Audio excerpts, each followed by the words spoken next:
नमस्ते दोस्तों, स्वागत है आपका मेरे चैनल पे जिसका नाम है फ़िल्में, गाने और गपशप। आज हम एक फ़िल्म का रिव्यू करने जा रहे हैं, उसका नाम है धुरंधर द रिवेंज। जी हाँ, मैं ये फ़िल्म आपको बता दूँ कि पेड प्रीव्यू शोज़ के मुझे टिकट नहीं मिले जिसकी वजह से मैं फ़िल्म नहीं देख पाया।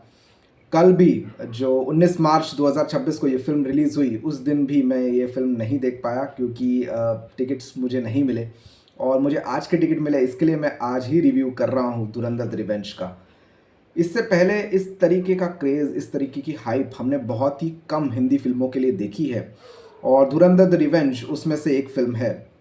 मैं आपको बता दूँ कि धुरंधर द रिवेंज ये ए सर्टिफ़िकेट के साथ रिलीज़ हुई है, लेकिन इसके बावजूद फ़िल्म को जिस प्रकार से ओपनिंग मिली है और फ़िल्म को जिस प्रकार से लोगों का प्रतिसाद है, उससे तारीफ़ करनी पड़ेगी आदित्य धर और पूरी धुरंधर टीम की कि इतना एक्शन, इतना वॉयलेंस दिखाने के बावजूद लोगों ने भर-भर के प्रतिसाद दिया है। लोगों को फ़िल्म बहुत पसंद आ रही है।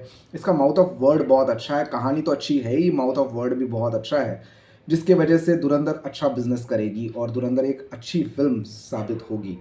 अगर हम इसके फर्स्ट डे कलेक्शंस की बात करें तो 19 मार्च 2026 को जो फ़िल्म रिलीज़ हुई, इसका टोटल कलेक्शंस हुआ है 102 करोड़, जी हाँ, 102 करोड़। और इसके जो पेड प्रीव्यू शोज़ जो 18 मार्च को रखे गए थे, उसमें करीबन कुछ 45 करोड़ का बिज़नेस हुआ है, करीबन 45 करोड़ का बिज़नेस हुआ है और टोटल जो है 147 करोड़ का बिज़नेस अब तक धुरंधर द रिवेंज का हो चुका है। अब बात करते हैं धुरंधर द रिवेंज के प्लॉट की। ये कहानी अगर आपने धुरंधर पार्ट 1 देखी होगी, तो धुरंधर पार्ट 1 के बाद एक्चुअली तो इन्होंने दोनों पार्ट एट ए टाइम एक ही जगह शूट किए थे और एक ही टाइम पे एक्चुअली इन्होंने शूट्स किए थे और ये जो फ़िल्म करीबन जो इंटरनेट के हिसाब से जो इन्फॉर्मेशन मिली है 475 करोड़ से 500 करोड़ के बीच इसका लागत हुई है, उस वक्त उसका खर्चा हुआ है। इसका बजट जो था उतना था और इसके बीच उन्होंने दोनों पार्ट्स उसी वक्त बना लिए थे, जिसके चलते उन्हें सेकंड पार्ट में ज़्यादा कुछ करने की आवश्यकता नहीं पड़ी। अगर मैं फ़िल्म के बारे में आपको बता दूं तो फ़िल्म की जो कहानी शुरू होती है धुरंधर द रिवेंज की, वो रणवीर सिंह का एक प्लॉट दिखाया है, उसकी एक बैक स्टोरी दिखाई गई है जो 20 मिनट्स जो दिखाए गए हैं, उसकी जो बैक स्टोरी दिखाई है, किस प्रकार से उसके साथ क्या-क्या घटनाएँ घटती है और वो किस तरीके से अपना रिवेंज वो उन लोगों से लेते हैं जिन्होंने उनके साथ गलत किया है। ये बैक स्टोरी में उनके दिखाया गया है। ये अगर 20 मिनट्स अगर हम निकाल दें, तो इसके बाद तुरंत शुरू होती है रहमान डकैत की मौत के बाद की पूरी कहानी।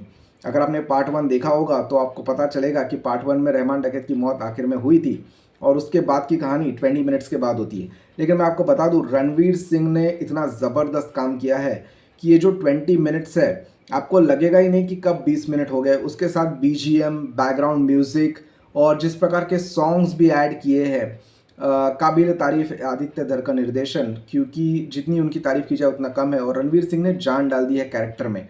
आई थिंक इस साल के वो बेस्ट एक्टर के अवार्ड्स तो लेके जाने ही वाले हैं।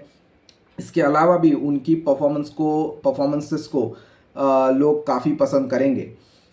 इसके अलावा जो कहानी वहीं से शुरू होती है जहाँ रहमान डकैत की मौत हो जाती है, उसके बाद की कहानी शुरू होती है और कैसे फिर चैप्टर वाइज़, जैसे धुरंधर पार्ट 1 में भी हमने देखा था कि 6 चैप्टर्स थे, तो इसमें भी चैप्टर 1, चैप्टर 2, चैप्टर 3 इस प्रकार से कहानी आगे बढ़ती है। और पहला जो इंटरवल होता है, उसके ठीक पहले एक बहुत अच्छा सस्पेंस है। अब वो क्या है वो मैं आपको नहीं बताऊँगा, वो आपको फ़िल्म देखने के बाद ही पता चलेगा। लेकिन उस सस्पेंस में एक ऐसा लगता है कि यार अब आगे क्या होगा और ऑडियंस जो इंटरवल में भी बाहर निकली थी, वो तुरंत 5 मिनट में वापस आ गई कहीं फ़िल्म ना शुरू हो जाए, क्योंकि किसी को मिस नहीं करना था कि उसके बाद क्या होगा। उसके पहले जो स्क्रीन प्ले है इतना एंगेजिंग है आदित्य धर का और जो कहानी भी आदित्य धर ने लिखी है, उन्होंने इतनी एंगेजिंग कहानी लिखी और इतना एंगेजिंग स्क्रीन प्ले लिखा है कि पता ही नहीं चलता कि कब पौने 2 घंटे हो गए, आप थिएटर में, आप स्क्रीन के सामने आप बैठे हो और फ़िल्म एन्जॉय कर रहे हो। क्योंकि एक के बाद एक टर्न्स, एक के बाद एक सीक्वेंसेस है जिसके चलते कब वो 2 घंटे गुज़र गए, कब वो 2 घंटे हो जाते हैं, आपको उसका पता ही नहीं चलता। इंटरवल के बाद एक्चुअली रिवेंज की कहानी पूरी शुरू होती है। एक तरफ रणवीर सिंह है, वो अपने दुश्मनों से लड़ रहे हैं, अपने दुश्मनों को ख़त्म करने की प्लानिंग बना रहे हैं। उसके साथ-साथ कैसे जो पाकिस्तान की पुलिस है वो उनके पीछे पड़ती है, उनका इन्वेस्टिगेशन अलग चल रहा होता है और क्या क्या दौर से रणवीर सिंह और उनकी फैमिली गुजरती है, ये फिल्म में ज़रूर दिखाया गया है। अगर आपने फिल्म देखी होगी तो इसमें संजय दत्त भी एसपी असलम चौधरी की भूमिका में है, उनका भी अच्छा काम है। इसके अलावा राकेश बेदी, उन्होंने भी बहुत अच्छा काम किया है और अंत तक उन्होंने अपने किरदार में एक अपनी छाप छोड़ी है। इसके अलावा सारा अर्जुन जो फीमेल लीड है, जो रणवीर सिंह की वाइफ का रोल उन्होंने किया है, उन्होंने भी अच्छा काम किया है। और अर्जुन रामपाल, और रहमान डकैत के बाद centre of attraction Arjun Rampal ही थे, जो कि आईएसआई के चीफ बताए गए हैं, मेजर इकबाल, और उन्होंने भी अच्छा काम किया है। अगर फिल्म का मैं म्यूज़िक के बारे में बात करूं तो ये जो सेकंड पार्ट है धुरंधर द रिवेंज, इसमें इतने गाने नहीं हैं जितने धुरंधर पार्ट 1 में थे। धुरंधर पार्ट 1 में करीबन 10 से 11 गाने थे, लेकिन धुरंधर द रिवेंज में 5 या 6 गाने हैं, लेकिन वो ऐसे मौके पे आते हैं और उसका बैकग्राउंड म्यूज़िक और बीजीएम इतना ज़बरदस्त है फिल्म का कि वो गाने आपको सुनने की बहुत मन करता है। अभी मैं जब ड्राइव करते हुए घर आ रहा था तो बैकग्राउंड में मेरे जो है वो वही गाने वो सुनाई दे रहे थे, मैंने भी कार में वही गाने लगाए और मैंने उन म्यूज़िक का उन गानों का मैंने बहुत ही आनंद लिया। इसके अलावा आदित्य धर की जितनी तारीफ़ की जाए उतनी कम है, क्योंकि उन्होंने जिस तरीके से इसकी जो कहानी लिखी है वो मानना ही पड़ेगा, काबिल तारीफ़ है। Outstanding, one word is outstanding, क्योंकि इस प्रकार से सोचना, इस प्रकार से जो रियल इंसिडेंट्स हुए हैं, जो ट्रू इंसिडेंट्स हुए हैं, वहाँ से इंस्पायर होके इस प्रकार की कहानी लिखना, इस प्रकार की कहानी को उस कथा के साथ जोड़ना, ये आई थिंक इस पे काफ़ी रिसर्च उन्होंने ज़रूर किया होगा, क्योंकि बिना रिसर्च ये इतनी लिखाई अच्छी हो नहीं सकती। और आदित्य धर को फुल 10 आउट ऑफ 10 मार्क्स है, फुल उन्हें सैल्यूट है। और मैंने पिछले भी मेरे रिव्यू में कहा था कि उनका जो स्टैंडर्ड है अभी डायरेक्शन का, उरी में तो हमने देखा ही था कि कहाँ था।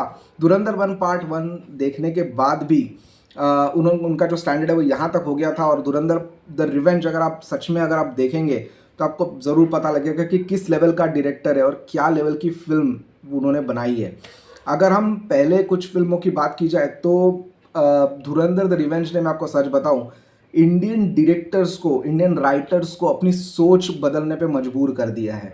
सच बताऊं तो पूरा मतलब चेंज ही कर दिया है इन्होंने कि किस तरीके से फिल्म मेकिंग हो सकती है, किस तरीके से डायरेक्शन हो सकता है, किस प्रकार से किसी फिल्म की कहानी लिखी जा सकती है, और ये आदित्य धर ने प्रूव कर दिया है। इसके अलावा म्यूज़िक का ध्यान रखना इतना, और स्क्रीन प्ले इतना एंगेजिंग बनाना, और वो भी ऑडियंस को 4 घंटा थिएटर में बिठा के रखना, वो भी आज के ज़माने में it's not possible. I mean it is not something कि आप ऑडियंस को इतनी देर आप एंगेज करके रखो आप थिएटर में। आज 2 घंटे की पिक्चर हम कभी कभी देखते हैं तो उसमें बोर हो जाते हैं, लेकिन आदित्य धर ने इसमें बखूबी मतलब पूरी अपनी आई थिंक जी जान लगा दी है कि किस तरीके से स्क्रीन प्ले इतना एंगेजिंग किया है। मानना पड़ेगा, काबिल तारीफ, one word, outstanding, outstanding. Yesterday I couldn't watch this movie, but ठीक है, आज मुझे टिकट्स मिले, मैंने देखी और मैंने जो रिव्यू दिया है आई थिंक आपको ज़रूर पसंद आएगा। अगर आपको ये रिव्यू पसंद आया है तो आप प्लीज़ मेरे चैनल को लाइक कीजिए, शेयर कीजिए और सब्सक्राइब कीजिए। जय हिंद,